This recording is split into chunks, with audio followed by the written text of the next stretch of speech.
Hello everyone, welcome to all of you. दोस्तों, आप सभी का इस यूट्यूब चैनल पर हार्दिक स्वागत है। दोस्तों, आप सभी को नमस्कार, सत श्री अकाल, हाय हेलो। तो दोस्तों, कैसे हो आप सभी? दोस्तों, उम्मीद करता हूँ आप सभी स्वस्थ होंगे और दोस्तों अच्छी प्रिपरेशन चल रही होंगी।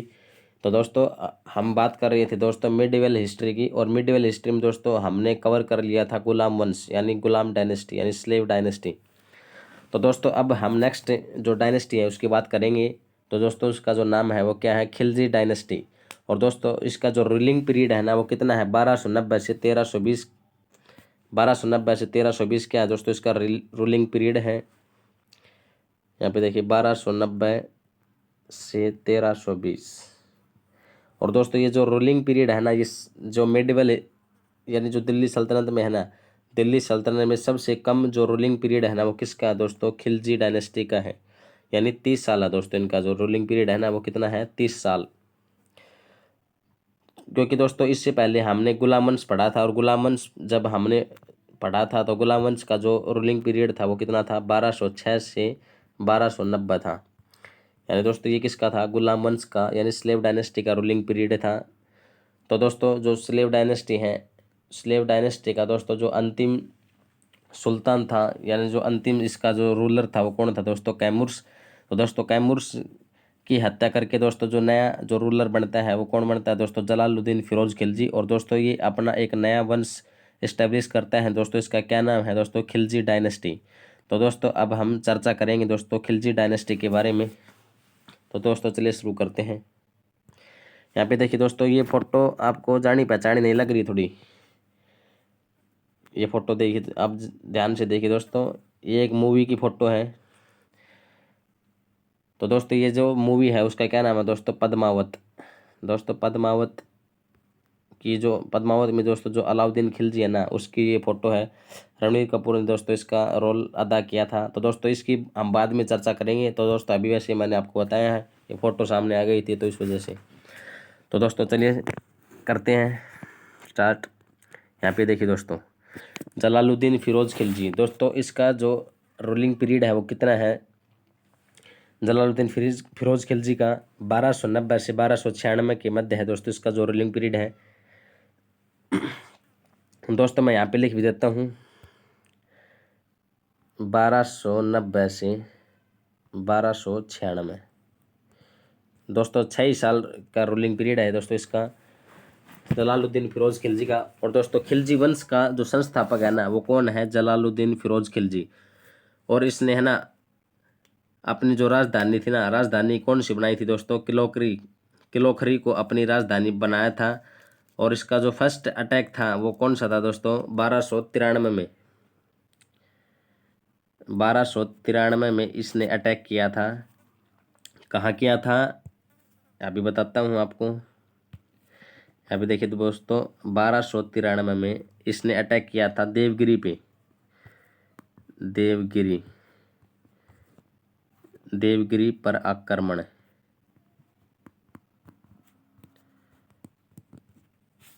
देवगिरी पर आक्रमण किया था।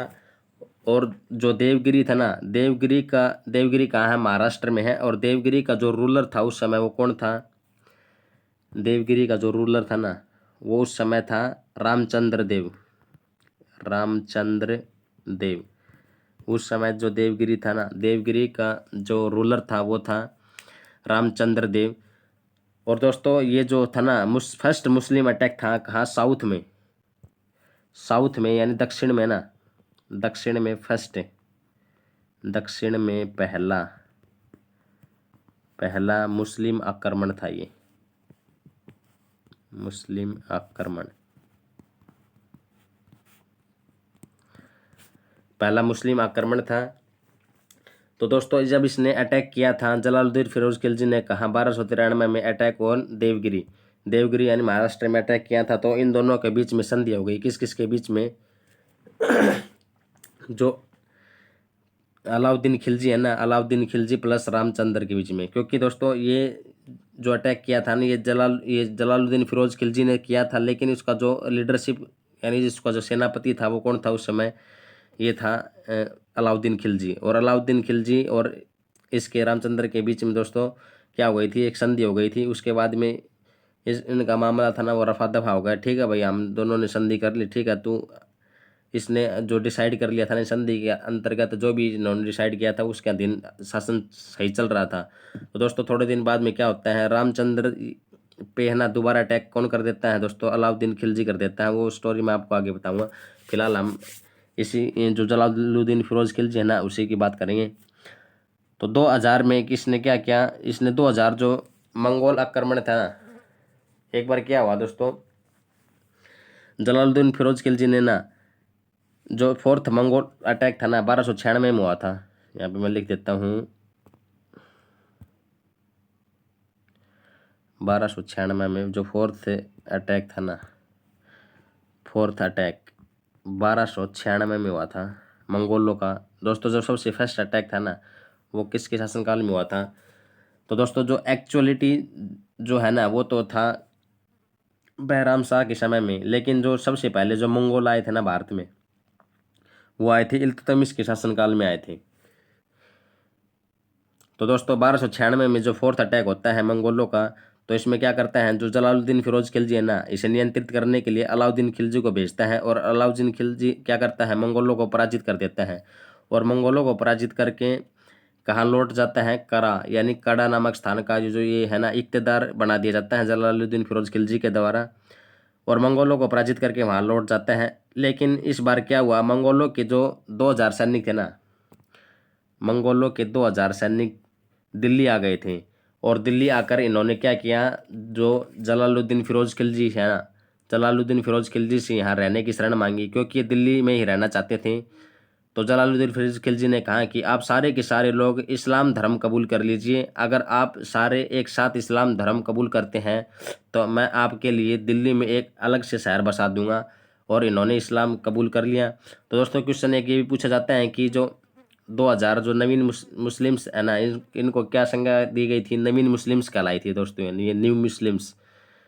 तो दोस्तों क्वेश्चन ये आया हुआ है कि जो 2000 जो नवीन मुस्लिम्स थे वो इस्लाम धर्म कबूल करने से पहले किस धर्म से बिलोंग करते थे। तो दोस्तों क्या आएगा, बौद्ध धर्म। बौद्ध धर्म ये इन्होंने लिया हुआ था मुस्लिम बनने से पहले। तो दोस्तों इनके लिए जो अलग से जो नगर बसाया था ना वो कौन सा बसाया था, इनके लिए जो मुगलपुर, यहाँ पे लिख देता हूँ मैं मुगलपुर, 2000 सैनिकों के लिए मुगलपुर सिटी बसाया था। और जो वर्तमान में क्या है मंगोलपुरी, जो दिल्ली में है ना मंगोलपुरी, वही क्या था पहले मुगलपुर था, मंगोलपुरी, मंगोलपुरी था। अभी फिलहाल क्या है ये मंगोलपुरी है, और पहले क्या था मुगलपुर था। दोस्तों इतिहासकारों का कहना है कि ये जो इस्लाम धर्म है ना, इस्लाम धर्म अपनाने से पहले क्या हुआ करते थे, बुद्धिस्ट हुआ करते थे, यानी बौद्ध धर्म के अनुयायी थे। तो दोस्तों ये हमने किसकी बात की है दोस्तों, जलालुद्दीन फिरोज खिलजी के बारे में। तो दोस्तों अब हम बात करेंगे किसके बारे में, जो अलाउद्दीन खिलजी है ना, क्योंकि यहाँ पे अलाउद्दीन खिलजी ने क्या किया था, ये जो मंगोल अटैक था ना, मंगोल अटैक को विफल किया था। तो दोस्तों ये जो अलाउद्दीन खिलजी है ना, अलाउद्दीन खिलजी क्या था, इसका भतीजा भी था और इसका दामाद भी था। तो अलाउद्दीन जो खिलजी है ना, अलाउद्दीन खिलजी का जो बचपन का नाम है, यानी जो इसका एक्चुअल नेम है वो क्या है, अली गुरसासप, अली गुरसासप, अली गुरसासप है इसका नाम। इसके बारे में हल्का सा अभी इसके बारे में बता रहा हूँ, उसके बाद में जो अलाउद्दीन खिलजी पढ़ेंगे ना उसके बारे में इसका फुल इंट्रोडक्शन करेंगे। तो दोस्तों ये था ना, ये कहाँ का, इस अलाउद्दीन खिलजी को इख्तियार बना दिया गया था, कहाँ का, करा या कड़ा नामक स्थान है, जो कहाँ है, कौशाम्बी प्रयागराज यानी यूपी में है। तो दोस्तों अब क्या किया, आगे स्टोरी क्या बनती है दोस्तों, जो अलाउद्दीन खिलजी है ना, अलाउद्दीन खिलजी क्या करता है 1296 में दोबारा अटैक कर देता है, किस पर, देवगिरी पे यानी महाराष्ट्र में। इससे पहले जो अटैक किया था वो किसने किया था, जलालुद्दीन फिरोज खिलजी ने किया था 1293 में, और इन दोनों के बीच में ना संधि हो गई थी। तो उसके बाद में जो सेकंड अटैक करता है ना 3 साल बाद, कौन करता है, अलाउद्दीन खिलजी करता है 1296 में देवगिरी पे। दोस्तों 1296 में देवगिरी पर अटैक करता है ना, तो ये क्या करता है, जो रामचंद्र की बेटी है ना, रामचंद्र की बेटी को अगवा करके, रामचंद्र की जो बेटी होती है ना, रामचंद्र की बेटी को अगवा करके अलाउद्दीन खिलजी ले आया। जब जलालुद्दीन खिलजी को इस बात का पता चलता है ना, तो वो अलाउद्दीन खिलजी से मिलने आता है कहाँ, कड़ा यानी कड़ा मानिकपुर भी दोस्तों इसको कहा जाता है। कई बार कई बुक्स में इसको कड़ा मानिकपुर भी मिलेगा, कड़ा मानिकपुर, मानिकपुर। तो दोस्तों ये क्या करते हैं, जब ये जो जलालुद्दीन फिरोज खिलजी है ना, ये मिलने जाता है किससे, अलाउद्दीन खिलजी से। तो दोस्तों जो अलाउद्दीन खिलजी है ना, धोखे से इसकी हत्या कर देता है, किसकी, जलालुद्दीन फिरोज खिलजी की। कहाँ कर देता है दोस्तों, कड़ा मानिकपुर में, यानी कड़ा में, यानी अपने ही चाचा और अपने ही ससुर की हत्या कर देता है। कौन दोस्तों, ये अलाउद्दीन खिलजी। तो दोस्तों जो जलालुद्दीन फिरोज खिलजी था ना, जलालुद्दीन फिरोज खिलजी ने क्या किया था, यहाँ पे देखिए, जलालुद्दीन फिरोज खिलजी ने दीवान ए वकूफ़, यानी ये जो दीवान ए वकूफ़ है ना, ये क्या हुआ करता था दोस्तों, फाइनेंस डिपार्टमेंट हुआ करता था, यानी व्यय विभाग हुआ करता था। उसके बाद में दोस्तों ये मैंने करवा दिया कि 1296 में भतीजे व दामाद अलाउद्दीन खिलजी ने इसकी हत्या कर दी थी 1296 में। तो दोस्तों अब हम बात करेंगे किसके बारे में, अलाउद्दीन खिलजी के बारे में, जिसको हम क्या कहते हैं, अली गुरसास्प। तो दोस्तों अब हम पढ़ेंगे किसके बारे में, अलाउद्दीन खिलजी के बारे में दोस्तों, जो काफ़ी इम्पोर्टेंट है परीक्षा के लिहाज से। तो दोस्तों हम चलिए चर्चा करते हैं किसके बारे में, अलाउद्दीन खिलजी के बारे में। यहाँ पे देखिए दोस्तों, अलाउद्दीन जो खिलजी है, जिसको क्या कहा जाता था, अली गुरसास्प, इसका जो रूलिंग पीरियड है वो कितना है, 1296 से 1316 का जो रूलिंग पीरियड है ना, किसका है, अलाउद्दीन खिलजी का। तो दोस्तों इसके बारे में है ना, वो क्या कहा जाता है कि जोधपुर अभिलेख है ना, यहाँ पे लिख देता हूँ मैं, जोधपुर अभिलेख, जोधपुर अभिलेख, जोधपुर इंस्क्रिप्शन में क्या लिखा है कि हिस्टोरियंस ने क्या लिखा है कि जो अलाउद्दीन खिलजी है ना, अलाउद्दीन खिलजी ने देवतुल्य काम किया है, और इसके आने से ना जो पृथ्वी है ना, वो अत्याचारों से मुक्त हो गई है। यानी जो जोधपुर अभिलेख है ना, उसमें जो अलाउद्दीन खिलजी की जो कंपेयर है ना, वो किससे की गई है, भगवान से की गई, यानी गॉड से की गई है। तो दोस्तों यहाँ पे देखिए, दिल्ली का सुल्तान बना दिया जाता है इसको 1296 में, और इसको कौन कौन सी उपाधियाँ मिली हुई है, यहाँ पे ये देखिए, सिकंदर ए सानी की उपाधि मिली हुई है, और यामिन उल खिलाफत नासिरी की उपाधि मिली हुई है। उसके बाद जो तीसरी है वो कौन सा है, अमीर उल मोमिनीन, यानी दोस्तों ये तीन जो टाइटल है ना, वो किसको मिले हैं, अलाउद्दीन खिलजी को तीनों टाइटल मिले हुए हैं। और दोस्तों गवर्नेंस में क्या किया दोस्तों, इसने देवीय राजतव, यानी राजतव कहने का मतलब है जो डिवाइन किंगशिप है ना, डिवाइन किंगशिप को फॉलो किया है। उसके बाद निरंकुशवाद है ना, निरंकुशवाद को इसने किया है। तो उसके बाद में हम बात करते हैं जो मिलिट्री जो रिफॉर्म्स होते हैं ना, जो सैन्य के यानी जितने भी रिफॉर्म सुधार होते हैं, वो क्या क्या किए हैं उन्होंने। यहाँ पे देखिए दोस्तों, सबसे पहले इसने क्या किया, इसने दिल्ली सल्तनत में स्थायी सैन्य, ये दोस्तों ये क्वेश्चन है ना, अभी जो क्वेश्चन मैं बताने जा रहा हूँ बहुत ही इंपॉर्टेंट है दोस्तों, इसको याद रखना। क्वेश्चन बड़ा ही शानदार आता है कि दिल्ली सल्तनत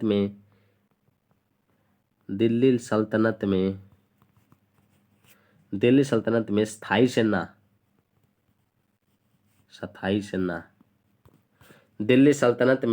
सेना रखने वाला प्रथम सुल्तान कौन था। तो दोस्तों आपका आंसर क्या आएगा, अलाउद्दीन खिलजी।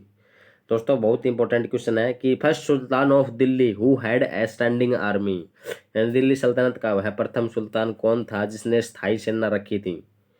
तो दोस्तों कौन था, ये था अलाउद्दीन खिलजी।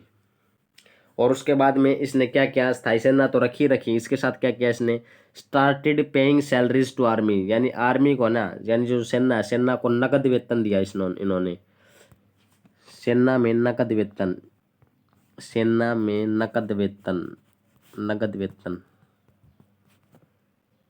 में क्या किया दोस्तों, नगद वेतन दिया इन्होंने। तो दोस्तों कुछ इससे पहले जो गुलामवंश चल रहा था, गुलामवंश में दोस्तों क्या किया जाता था, यानी एकता प्रदान किए जाते थे युद्ध में, जो भी लुटी हुई ज़मीन होती थी ना, उन सभी को डोनेट किया जाता था। किसको दोस्तों? जो सैनिक होते हैं ना, सैनिकों को उसकी जो सैलरीज है ना, सैलरीज के तौर पर किसको क्या किया जाता था? डोनेट किया जाता था, यानी दिया जाता था उनको। तो दोस्तों बहुत ही इंपॉर्टेंट है, इसको याद रखना कि स्थायी सेना रखी, नंबर एक बात। दूसरी क्या बात है दोस्तों? नगद वेतन दिया, यानी। और दोस्तों हुलिये व दाग प्रथा, हुलिये व दाग प्रथा प्लस क्या क्या दोस्तों? इन्होंने 10 मालव प्रणाली, 10 मालव प्रणाली पर वह सैन्य बल का गठन किया, यानी डेसिमल सिस्टम चलाया इन्होंने। उसके बाद जो किले किले का जो रक्षक था ना, वो इन्होंने इसको क्या बना दिया? कोतवाल बना दिया, यानी इसको कोतवाल की संज्ञा दी गई थी। उसके बाद इन्होंने इकोनॉमिक्स क्या का सुधार किए, यानी इसके जो इकोनॉमिक्स जो रिकवरी है ना, इसकी जानकारी कहाँ से मिलती है? तारिख ए फिरोज शाही से। और भूमि की पैमाइश पर जो लगान वसूली होते थे ना, उसके लिए इसने क्या किया? एक यूनिट बनाई जिसका क्या नाम था? बिस्पा, बिस्पा। और दोस्तों जो दूसरी थी ना, वो क्या थी? अब्दा। दोस्तों ये दोनों इसने क्या किया था? दोनों का निर्माण किया था। बिस्पा को क्या कहा जाता था? मस्सा हत भी कहा जाता था। और उसके बाद में ना इसने 2 विभाग बनाए। दोस्तों ये दोनों इंपॉर्टेंट है। 2 विभाग कौन कौन से हैं? देखो आप ये बताता हूँ। एक तो क्या किया था? दीवान ए मुस्तखराज, दीवान ए मुस्तखराज। दोस्तों एक विभाग तो ये था इसका, जो क्या था? ये जो टैक्स का विभाग था। और दोस्तों जो दूसरा था ना, वो कौन सा था? दीवान ए रियासत, यानी जो आर्थिक विभाग था। दोनों ही आर्थिक विभाग थे। एक तो था दीवान ए मुस्तखराज, और दूसरा था वो कौन सा था? दीवान ए रियासत। दोस्तों दिल्ली का पहला सुल्तान जिसने धर्म पर राज्य का नियंत्रण स्थापित किया, वो कौन था? अलाउद्दीन खिलजी था। यहाँ पे मैं लिखवा देता हूँ, दिल्ली का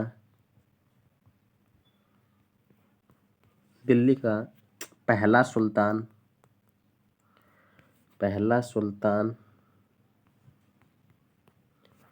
दिल्ली का पहला सुल्तान जिसने धर्म पर क्या किया था? राज्य का नियंत्रण स्थापित किया था, यानी धर्म धर्म बोल के ना क्या किया था इसने? राज्य का जो नियंत्रण था ना, वो स्थापित किया था। तो दोस्तों अब हम चलते हैं किसके बारे में? अलाउद्दीन खिलजी के बारे में आगे बात करते हैं कि जो हिस्टोरियंस होते हैं ना, जो इतिहासकार, इन्होंने क्या किया?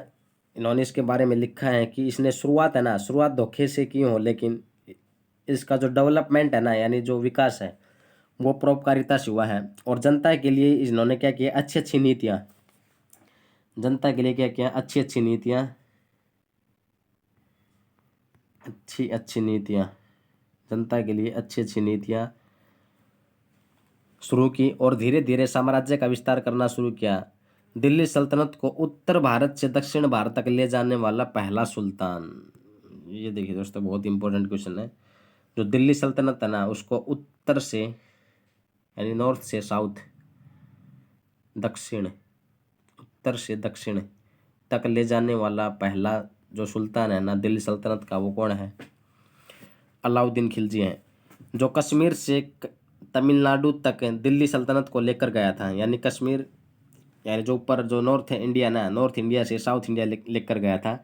और जब साम्राज्य उत्तर से दक्षिण तक फैल गया ना, फिर इसने क्या किया? अपना असली रंग दिखाना शुरू किया, और इसने लोगों पर ना तरह तरह के टैक्सेस लगाने शुरू किए, और ऐसे नियम बनाए कि लोग इससे डरने लगे, इससे आतंकित रहने लगे। इसलिए इतिहासकारों ने कहा कि शुरुआत भी धोखे से हुई, लेकिन डेवलपमेंट परोपकारिता से हुआ। और जो अंत है ना, वो अंत कैसे हुआ? इसका आतंक से अंत हुआ। तो इसने क्या किया? जो इसका जो एक टैक्स है वो बताता हूँ मैं आपको। इसने खम्स है ना, खम्स, यानी जो लूट का धन, खम्स लूट के धन को बोलते हैं, लूट का धन। लूट का जो धन है ना, इसमें सुल्तान का हिस्सा 1/4 के स्थान पर 3/4 कर दिया, यानी 1/4 के स्थान में पहले 1/4 होता था, और उसके बाद इसने क्या कर दिया? 3/4 कर दिया, यानी 3/4 कर दिया। और दोस्तों एक शानदार क्वेश्चन आता है कि जो अमीर खुसरो है ना, अमीर खुसरो किसके दरबार में कवि थे? और दोस्तों ये जो अमीर खुसरो है ना, अमीर खुसरो ने सबसे ज़्यादा सुल्तानों के शासनकाल को देखा था। कितने सुल्तानों के शासनकाल को देखा था? अब बताता हूँ मैं। 7 अमीर खुसरो,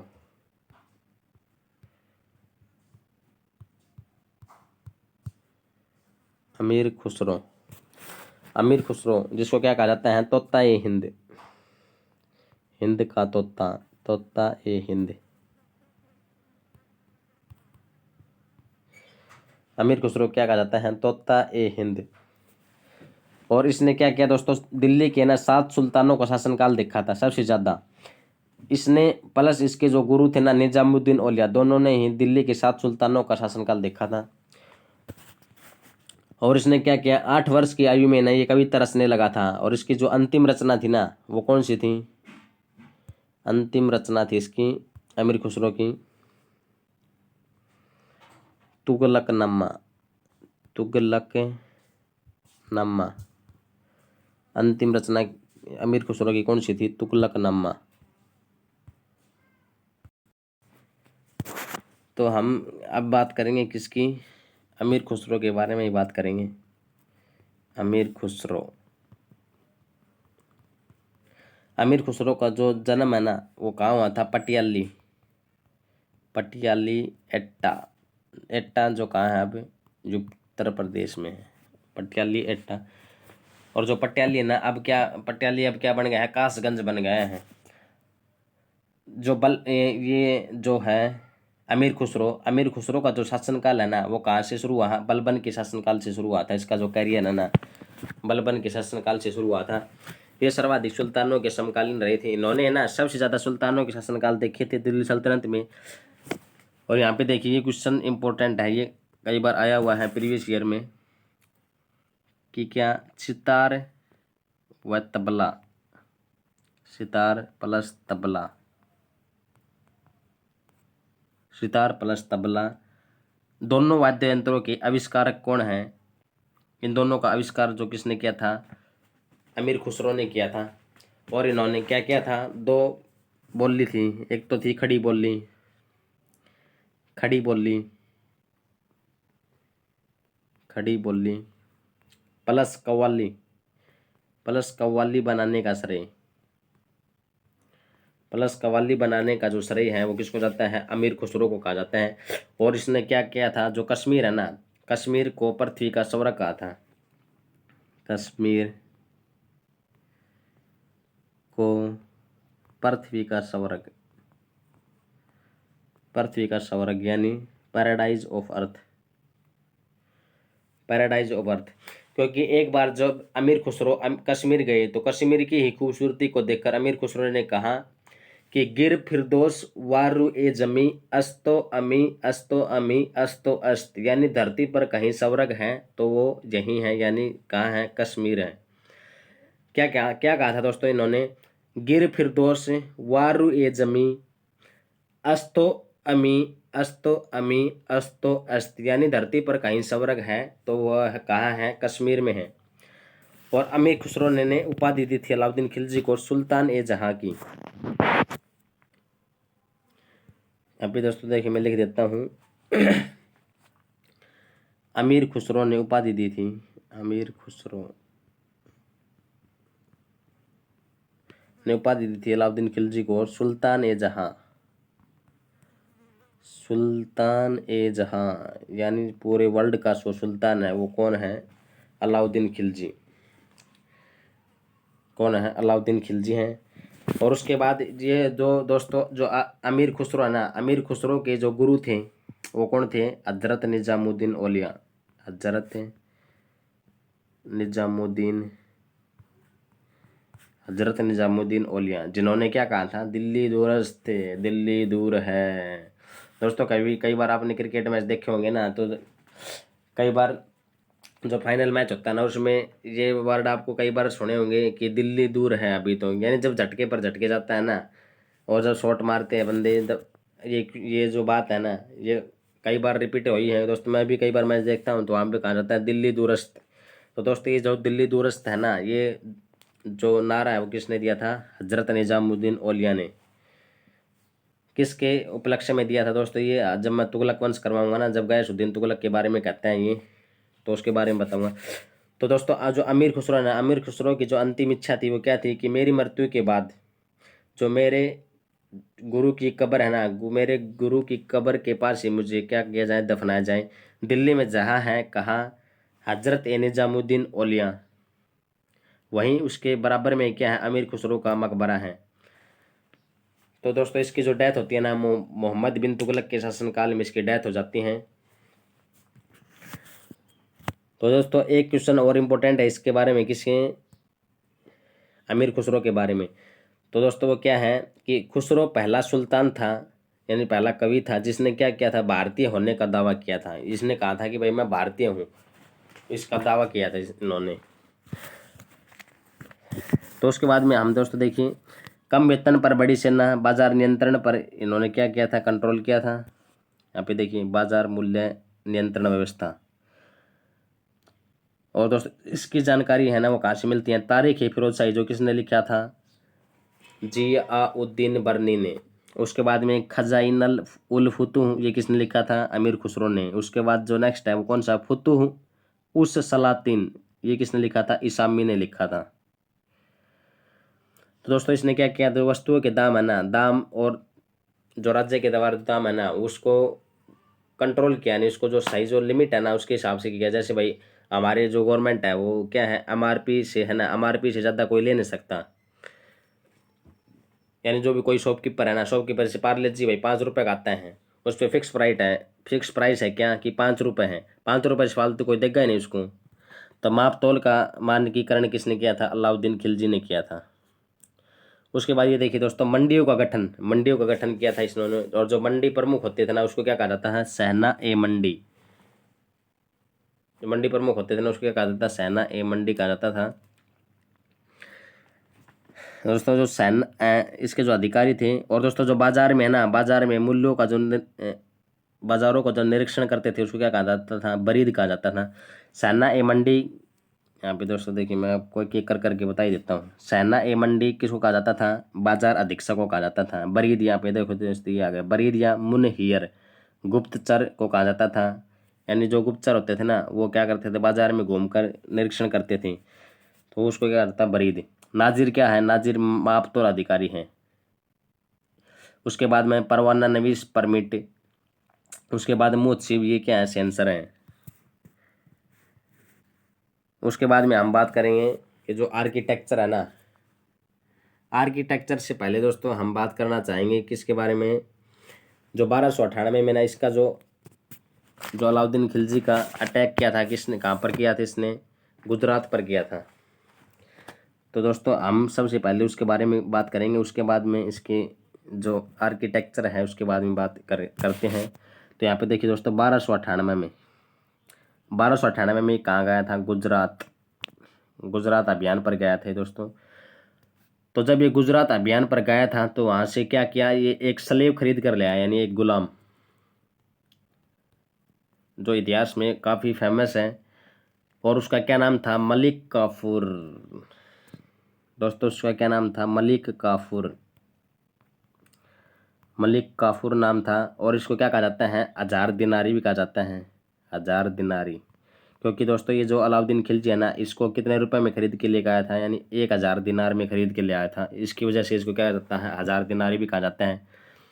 दोस्तों अब हम बात करते हैं किसके बारे में, मलिक काफूर। जो मलिक काफूर है उसके बारे में जो पॉइंट है, 3 पॉइंट हैं इंपॉर्टेंट। वो क्या है कि बेहद होशियार था, ये बेहद होशियार था, उस वजह से लेके आए थे इसको। बेहद वफादार और बेहद साहसी। जो एक क्या था, एक किन्नर था। कौन था, मलिक काफूर। और इसी को अलाउद्दीन खिलजी ने ना क्या किया, अपना कमांडर इन चीफ यानी अपना सेनापति नियुक्त कर दिया। तो दोस्तों यहाँ पे लिख लीजिए, मलिक काफूर को क्या बना दिया इसने, सेनापति यानी कमांडर इन चीफ, अपनी सेना का कमांडर इन चीफ बना दिया। जितने भी मिशंस हुआ करते थे उन सभी को अकम्प्लिश कौन करता था, मलिक काफूर करता था।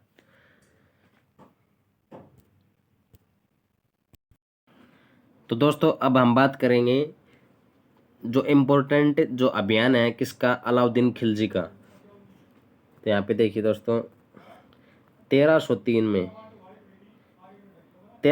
में जो अटैक था वो कौन सा अटैक था, चित्तौड़ अभियान। तो अब हम बात करेंगे चित्तौड़ अभियान के बारे में जो प्रसिद्ध है।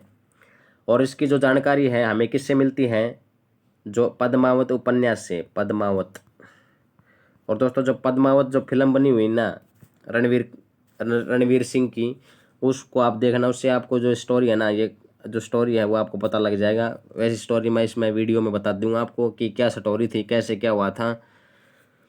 तो जो पद्मावत है ना, पद्मावत किसने लिखा था? मलिक मोहम्मद जायसी ने लिखा था। कब लिखा था? 1540 से 1545 के बीच में लिखा था। यानी दोस्तों पहले हिस्ट्री होती है, उसके बाद में इसको लिखा जाता है। यानी 1303 की घटना है और दोस्तों 1540-45 के दौरान इसको लिखा गया था, शेरशाह सूरी के शासनकाल में। तो पद्मावत होता है ना, जो उपन्यास है पद्मावत में, जायसी ने बताया कि जब अलाउद्दीन खिलजी चित्तौड़ अभियान पर गया था तो उस समय चित्तौड़ की महारानी पद्मावती हुआ करती थी। तो यहाँ पे आप लिख सकते हो, चित्तौड़ की जो रानी थी ना, वो कौन थी? पद्मावती।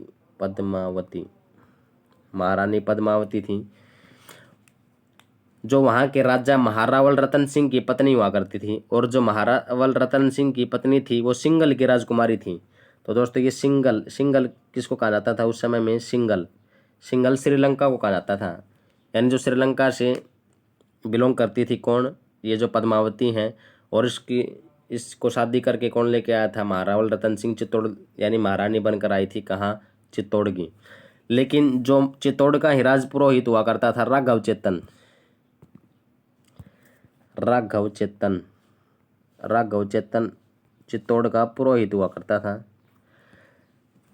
तो एक बार रावल रतन सिंह ने चित्तौड़ से इसको देश निकाला, कि यानी इसको अपने जो राज्य है ना, राज्य से बाहर निकाल दिया राघव चेतन का। और भरे दरबार में इसका क्या बेइज्जती करके चित्तौड़ से बाहर निकाल दिया गया। जब रावल रतन सिंह से इसने बदले की कसम खाई, किसने? राघव चेतन ने।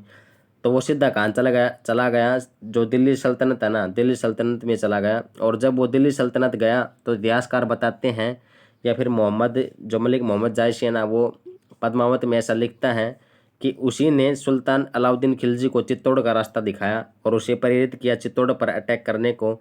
और जाकर इतना सौंदर्य का बखान कर दिया कि अलाउद्दीन खिलजी की इच्छा जागृत हुई। यानी दोस्तों जो अलाउद्दीन खिलजी है ना, अलाउद्दीन खिलजी की इच्छा जागृत हुई। अलाउद्दीन खिलजी की इच्छा जागृत हुई। अलाउद्दीन खिलजी की इच्छा जागृत हुई। उसके बाद क्या किया? अलाउद्दीन खिलजी ने सोचा भाई एक बार पद्मावती को देखना पड़ेगा, कि वो भी एक बार महारानी पद्मावती को देखना चाहता था। इसलिए अलाउद्दीन खिलजी अपनी पूरी सेना उठाकर चित्तौड़ मिशन पर गया और चित्तौड़ के किले को चारों तरफ से घेर लिया। लगभग 6 महीने बीत गए लेकिन इसे अपना पड़ाव नहीं उठाया। तो अलाउद्दीन ने राजा रावल रतन सिंह को मैसेज भिजवाया और कहा कि वो रानी पद्मावती का एक बार दीदार करना चाहता है। अगर वो इस बात की परमिशन उसे दे देगा तो चुपचाप अपनी सेना लेकर वापस दिल्ली चला जाएगा। लेकिन अगर उसने ऐसा नहीं किया तो डेफिनेटली ही वह चित्तौड़ पर अटैक करेगा और रावल रतन सिंह के अलावा और भी हजारों बेगुनाह मारे जाएंगे। तो धर्म संकट में था कौन? रावल रतन सिंह। रावल रतन सिंह। लेकिन फिर भी क्या किया इसने क्या किया? ठीक है भाई, इन्होंने क्या उसकी शर्त को मान लिया। किसकी? अलाउद्दीन खिलजी को। और अलाउद्दीन खिलजी को महल में बुलाया और बुलाकर उसे एक बड़े से दर्पण पर महारानी पद्मावती के दीदार कराए। तो मलिक मोहम्मद पद्मावत में ऐसा लिखता है कि वो अब अपने इरादे बदल चुका था और हासिल करना चाहता था किसको? महारानी पद्मावती को। लेकिन ये इच्छा इन्होंने जाहिर नहीं होने दी। और शुक्रिया किया रावल रतन सिंह का कि आपने मेरी इच्छा पूरी की। और जब रावल रतन सिंह सुल्तान को भारत तक छोड़ने जा रहे थे, तो रावल रतन सिंह जब चित्तौड़ के 8 द्वार पार करके बाहर पहुंचा तो सुल्तान अलाउद्दीन खिलजी के इशारे पर सेना ने रावल रतन सिंह को बंदी बना लिया और अपने खेमे में ले गया। और चित्तौड़ में महारानी पद्मावती को संदेश भिजवाया कि अगर आप रावल रतन सिंह को जीवित रखना चाहती हैं तो आपको मेरे खेमे में आना होगा और मेरे साथ दिल्ली चलना होगा। अगर आपने मेरी बात नहीं मानी तो रावल रतन सिंह को जीवित नहीं छोड़ा जाएगा, यानी उसको जीवित नहीं छोड़ा जाएगा, यानी उसको मार दिया जाएगा। पद्मावती ने भी क्या किया? संदेश भिजवाया अलाउद्दीन खिलजी के बाद। बोले ठीक है, लेकिन मेरी भी एक शर्त है कि चित्तौड़गढ़ के किले से 800 पालकी निकलेंगी और उन्हीं 800 पालकियों में मैं एक में बैठी होंगी, तो तुम्हें पहचानना होगा कि मैं किस पालकी में बैठी हूँ। तो अलाउद्दीन खिलजी ने कहा भाई ठीक है। 800 पालकी अलाउद्दीन खिलजी के खेमे में पहुंची तो किसी पालकी में कोई महारानी नहीं थी, कि सारी की सारी पालकियों में क्या भरे हुए थे, सैनिक भरे हुए थे। और जो सैनिक थे ना, उन सैनिकों का जो नेतृत्व था वो कौन कर रहा था? गोरा और बादल। गोरा और बादल जो महासेना नायक थे चित्तौड़ के दो, कौन थे? गोरा और बादल। तो गोरा और बादल के नेतृत्व में घमासान छिड़ा और घंटों की लड़ाई के बाद में गोरा और बादल भी मारे गए और महाराणा रावल रतन सिंह की भी हत्या करवा दी गई अलाउद्दीन खिलजी के द्वारा। और जब अलाउद्दीन चित्तौड़ के किले की तरफ बढ़ा तो जिससे पहले कि वो रानी पद्मावती को हासिल कर पाता, रानी पद्मावती ने चित्तौड़ की सारी महिलाओं के साथ मिलकर जौहर कर दिया। दोस्तों जौहर क्या कहा जाता है? जौहर जो सामुदायिक आत्मदाह होता है ना, सामुदायिक आत्मदाह, सामुदायिक आत्मदाह को क्या कहा जाता है? जौहर कहा जाता है। यह कहानी मलिक मोहम्मद जायसी पद्मावत में लिखता है कि फाइनली विफल हुआ अलाउद्दीन खिलजी का चित्तौड़ मिशन। तो दोस्तों ये घटना थी किसकी? पद्मावत जो उपन्यास है ना उसकी थी। तो दोस्तों आपको जो पद्मावत उपन्यास है ना, वो उस पर जो फिल्म बनी हुई है ना पद्मावत, वो आपको देखना, उससे आपको जो स्टोरी है ना पूरी क्लियर हो जाएगी। जो मैंने बताया है वही स्टोरी है। उसके बाद में तो दोस्तों हम, ये तो था फाइनली उसका विफल हुआ चित्तौड़ मिशन। उसके बाद में हम बात करते हैं कि उसने 1306 में क्या किया। 1306 में साउथ इंडिया मिशन स्टार्ट किया। किसने? अलाउद्दीन खिलजी ने, यानी दक्षिण भारत अभियान। और दक्षिण भारत अभियान पर इसने किसको भेजा था? मलिक काफूर को। यहाँ पे मैं लिख देता हूँ 1306 में, 1306 क्या किया इसने? दक्षिण भारत अभियान, दक्षिण भारत अभियान शुरू किया। और उसके बाद इन्होंने क्या किया? 1308 में, उसके बाद जो नेक्स्ट जो अटैक था उसने 1308 में ही था। मलिक काफूर ने किस पर अटैक कर दिया? तेलंगाना पे। Telangana, attacked on Telangana. 1308 में Malik Kafur attacked on Telangana and he got Kohinoor diamond from Pratap Rudra Dev. तो दोस्तों ये बहुत ही शानदार क्वेश्चन बनेगा कि 1308 में क्या किया इसने? दक्षिण भारत दक्षिण यानी उत्तर भारत से दक्षिण भारत की जब तरफ ये बढ़ रहा था तो इसने 1308 में तेलंगाना पे अटैक किया और वहाँ से जो रुद्र प्रताप जो रूलर थे ना, उससे इसने डायमंड कोहिनूर जो डायमंड हीरा है ना वो प्राप्त किया। दोस्तों हम बात करेंगे जो रुद्र प्रताप है। रुद्र प्रताप कौन था? क्योंकि दोस्तों उस समय ना जो तेलंगाना था और तेलंगाना की जो कैपिटल थी वो थी वारंगल। यहाँ पे लिख देता हूँ मैं, तेलंगाना की जो कैपिटल थी वो कौन सी थी? वारंगल। और वारंगल में एक डायनेस्टी चल रही थी जिसको क्या कहते हैं हम? काकातीय वंश। काकातीय वंश। काकातीय वंश का जो राजा था वो कौन था? प्रताप रुद्र देव। और प्रताप रुद्र देव से इन्होंने जो मलिक काफूर हैं, मलिक काफूर ने इससे क्या किया? जो कोहिनूर का जो डायमंड हीरा है ना वो इससे क्या किया? छीन लिया। तो दक्षिण भारत से उत्तर भारत की ओर सबसे पहले कोहिनूर हीरा लेकर कौन आया? मलिक काफूर। दक्षिण भारत से उत्तर भारत की तरफ। तो कोहिनूर हीरा सबसे पहले दिल्ली सल्तनत में अलाउद्दीन खिलजी को मिला। ये क्वेश्चन आपको ध्यान रखना है कि कोहिनूर हीरा है ना सबसे पहले दिल्ली सल्तनत में अलाउद्दीन खिलजी को मिला। इस हीरे के बारे में इतिहास में एक बात प्रसिद्ध है कि दोस्तों ये हीरा जिस जिस पुरुष को मिला है ना उसको यह है बेहद अशुभ साबित हुआ है, लेकिन महिलाओं के लिए लकी चार्म साबित हुआ है, यानी महिलाओं के लिए शुभ हुआ है।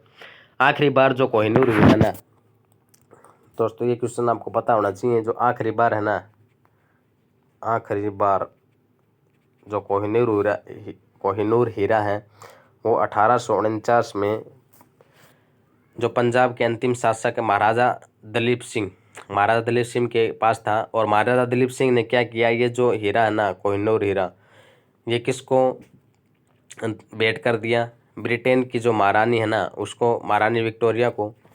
तो महारानी विक्टोरिया ने उस कोहिनूर हीरे के 3 टुकड़े करवाए, जिसके 2 टुकड़े तो ब्रिटेन के क्राउन में हैं, यानी 2 टुकड़े तो ब्रिटेन के क्राउन में हैं, ब्रिटेन के जो ताज है ना उसमें लगे हुए हैं। और एक टुकड़ा टावर ऑफ लंदन, एक टुकड़ा जो कि कहाँ है, टावर ऑफ लंदन म्यूजियम में है, ब्रिटेन के म्यूजियम में रखवाया और लोगों के लिए प्रदर्शनी के लिए। इससे आगे बढ़ा मलिक काफूर और पहुंच गया रामेश्वरम यानी तमिलनाडु में। और इसने देखा कि आगे तो समुद्र है। मलिक काफूर ने सोचा कि उसने तो सारा जहां जीत लिया, और उसने अलाउद्दीन खिलजी को विश्व विजेता घोषित कर दिया। और विश्व विजेता घोषित करने के बाद उसने अलाउद्दीन खिलजी को एक टाइटल दे दिया, कौन सा, सिकंदर ए सानी। सिकंदर ए सानी तो है अलेक्जेंडर सेकंड की, सिकंदर सेकंड, यानी जो सिकंदर है वो सेकंड सिकंदर आप ही हो, सिकंदर फर्स्ट के बाद।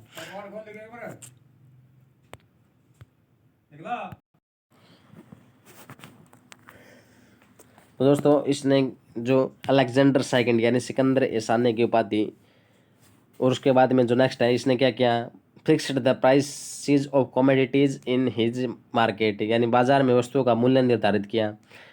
सेकंड जो काम किया इसने, क्या किया, कंट्रोल्ड इन्फ्लेशन यानी मुद्रास्फीति पर कंट्रोल किया, महंगाई पर कंट्रोल किया। उसके बाद इसने 2 टैक्स लगाए, कौन कौन से थे, एक तो थे घरई प्लस चरई। जो घरों पर जो टैक्स लगाया था उसको क्या कहा जाता है, घरई। और जो जो का यानी जो एनिमल्स फीडिंग टैक्स होता है ना, एनिमल्स फीडिंग टैक्स यानी जो जानवर होते थे ना, जानवरों को, जो पशु होते थे उनका जो खाने घास वगैरह जो खाते थे उसका जो टैक्स होता था वो चरई टैक्स होता था। तो दोस्तों एक क्वेश्चन जो है वो इम्पोर्टेंट है, वो क्या है कि मैक्सिमम अटैक ऑफ मंगोलोइड्स, यानी मंगोलों ने सबसे अधिक अटैक किए वो किसके शासनकाल में किए थे, अलाउद्दीन खिलजी ने। और अलाउद्दीन खिलजी ने इसको विफल भी किया था। और मंगोलों के अटैक के समय क्या हुआ, सबसे प्रसिद्ध जो इसका जो सेनापति था ना, जफर खां, युद्ध लड़ते हुए मारा गया था। उस समय का जो सर्वश्रेष्ठ सेनापति था वो कौन था, यही था, कौन, जो जफर खां। तो दोस्तों ये यहाँ पे मैं लिखवा देता हूँ, इम्पोर्टेंट क्वेश्चन है, मैक्सिमम अटैक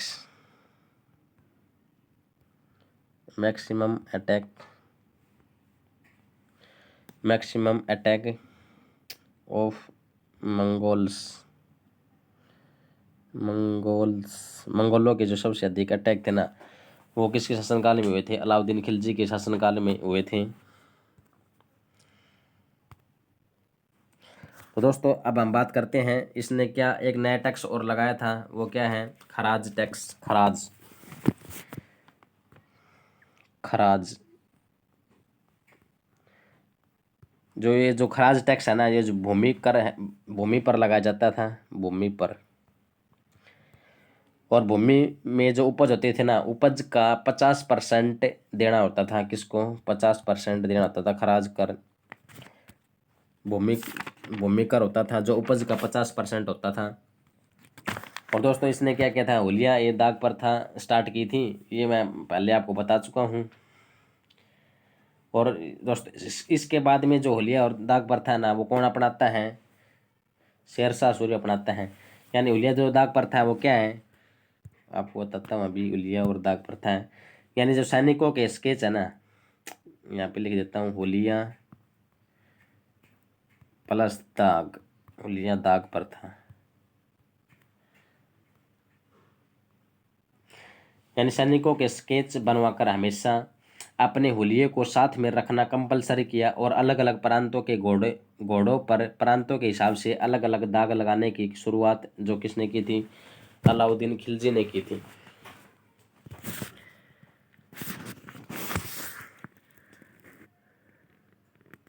तो दोस्तों ये तो था क्या, अलाउद्दीन खिलजी के बारे में। अब इसकी हम जो आर्किटेक्चर है ना, आर्किटेक्चर के बारे में बात करते हैं, यानी इन्होंने कौन कौन से मोनूमेंट्स बनवाए हैं। सबसे पहला ही है अलाई दरवाज़ा। तो दोस्तों ये जो अलाई दरवाज़ा है ना, इसे इस्लामी वास्तुकला का रत्न माना जाता है। इस्लामी वास्तुकला का रत्न माना जाता है। कहाँ बनवाई थी दोस्तों ये अलाई दरवाज़ा? सीरी जगह थी, अलाउद्दीन खिलजी की राजधानी हुआ करती थी उस समय, दिल्ली में ही वहाँ बनवाया था। उसके बाद में जो नेक्स्ट है वो क्या है, सीरी का किला बनवाया था इन्होंने, हजार खंबा महल और जमैत खां मस्जिद। सीरी का किला यानी सीरी फोर्ट।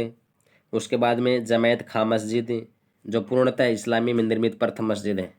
दोस्तों ये क्या है, पूर्णतः है इस्लामी शैली में निर्मित प्रथम मस्जिद है, यानी प्रथम मॉस्क है। कौन सी है? जमैत खां मस्जिद। और इन्होंने क्या किया था, हौज खास यहाँ पे लिख देता हूँ मैं,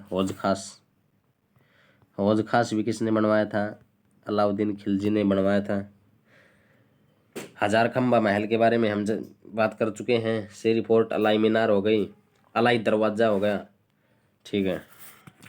तो दोस्तों 1316 में क्या हो जाता है, इसकी डेथ हो जाती है। हाँ दोस्तों ये क्वेश्चन ये रह गया, इम्पोर्टेंट क्वेश्चन है कि जो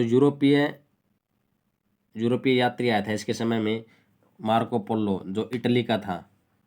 तो दोस्तों ये ध्यान रखना, जो यूरोपीय यात्री है ना मार्को पोलो, इटली का, किसके शासनकाल में आया था? तो अलाउद्दीन खिलजी के शासनकाल में आया था।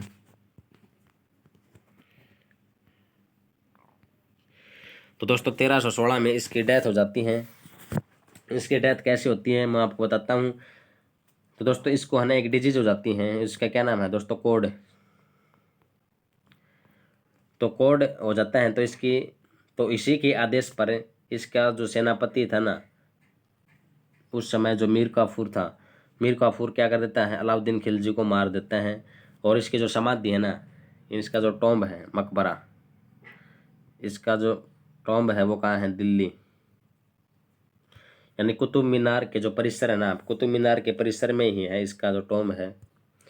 तो दोस्तों अब हम बात करेंगे दिल्ली, यानी जो दिल्ली सल्तनत में हम बात कर रहे हैं खिलजी डायनेस्टी, और खिलजी डायनेस्टी का जो अंतिम रूलर है उसके बारे में बात करेंगे, जिसका क्या नाम है? मुबारक शाह खिलजी। तो मुबारक शाह खिलजी का जो रूलिंग पीरियड है वो क्या है? 1316 से 1320। दोस्तों अपने आप को यानी खुद को खलीफा घोषित करने वाला, ये क्वेश्चन प्रीवियस ईयर में कई बार आ चुका है कि खुद को खलीफा घोषित करने वाला जो सुल्तान है वो कौन है? दिल्ली सल्तनत का मुबारक शाह खिलजी हैं। और दोस्तों इसने क्या किया, राजपुताना में उखा मस्जिद का निर्माण करवाया था। राजपुताना में उखा मस्जिद राजपुताना में उसका निर्माण करवाया था किसने? मुबारक शाह खिलजी ने। और उसके बाद क्या था दोस्तों, ये स्त्रियों के वस्त्र पहनता था, यानी महिलाओं के वस्त्र पहनकर दरबार में आ जाता था। और उसके बाद में महिलाओं के वस्त्र पहनते उसके बाद में नग्न अवस्था में भी आ जाता था कई बार। तो दोस्तों इसका जो नेक्स्ट है वो अल इमाम की उपाधि मिली हुई इसको, अल इमाम, उल इमाम और खिलाफत उल अल्लाह की उपाधि मिली हुई है किसको? मुबारक शाह खिलजी को। तो मुबारक शाह खिलजी के बाद में 1320 में क्या होता है, खुसरो शाह क्या कर देता है? खुसरो शाह पहले ये हिंदू होता है, लेकिन उसके बाद में ना इस्लाम धर्म को एक्सेप्ट कर लेता है, इसको अडोप्ट कर लेता है।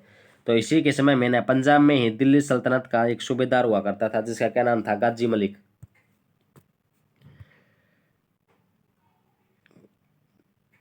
तो यहाँ पे लिख लीजिए, खुसरो शाह के बाद में क्या आएगा? गाजी मलिक। मुबारक शाह खिलजी के बाद में कौन आता है? खुसरो शाह। और खुसरो शाह के बाद में आता है जो कौन है? गाजी मलिक। तो गाजी मलिक को जब पता लगता है कि भाई ये तो हिंदू हैं, यानी गैर मुसलमान व्यक्ति हैं, दिल्ली का सुल्तान बन चुका है, तो ये क्या करता है, पंजाब से दिल्ली आता है और इसने खुसरो शाह को ना इस्लाम का दुश्मन बताकर नारे लगाना शुरू कर देता है कि इस्लाम इन डेंजर, यानी इस्लाम खतरे में है, ये नारे लगाकर। उसके बाद गाजी मलिक ने खुसरो शाह की हत्या कर देता है। उसके बाद दिल्ली का अगला सुल्तान बन जाता है कौन? गाजी मलिक। दिल्ली सल्तनत में एक नए वंश की स्थापना करते हैं जो सबसे लंबे समय तक शासन करते हैं, और जिसका क्या नाम है? तुगलक वंश। तुगलक वंश के बारे में हम आगे बात करेंगे। जो नेक्स्ट वीडियो आएगी वो तुगलक वंश के बारे में आएगी। यानी ये जो है गाजी मलिक तुगलक वंश का संस्थापक बन जाता है by the name of Ghiyasuddin Tughlaq. तो दोस्तों ये था पूरा, हमने बात की थी किसके बारे में? खिलजी वंश के बारे में। तो दोस्तों आपको वीडियो कैसी लगी कमेंट सेक्शन में ज़रूर बताना, साथ ही बेल आइकन को दबाना ताकि हमारे लेटेस्ट वीडियो अपडेट आपको मिलते रहें। और दोस्तों आपको कोई क्वेश्चन है वो आपको परेशान कर रहा है दोस्तों, आपको नहीं आता तो दोस्तों कमेंट सेक्शन में ज़रूर डालना है दोस्तों, उसका सॉल्यूशन निकालेंगे हम।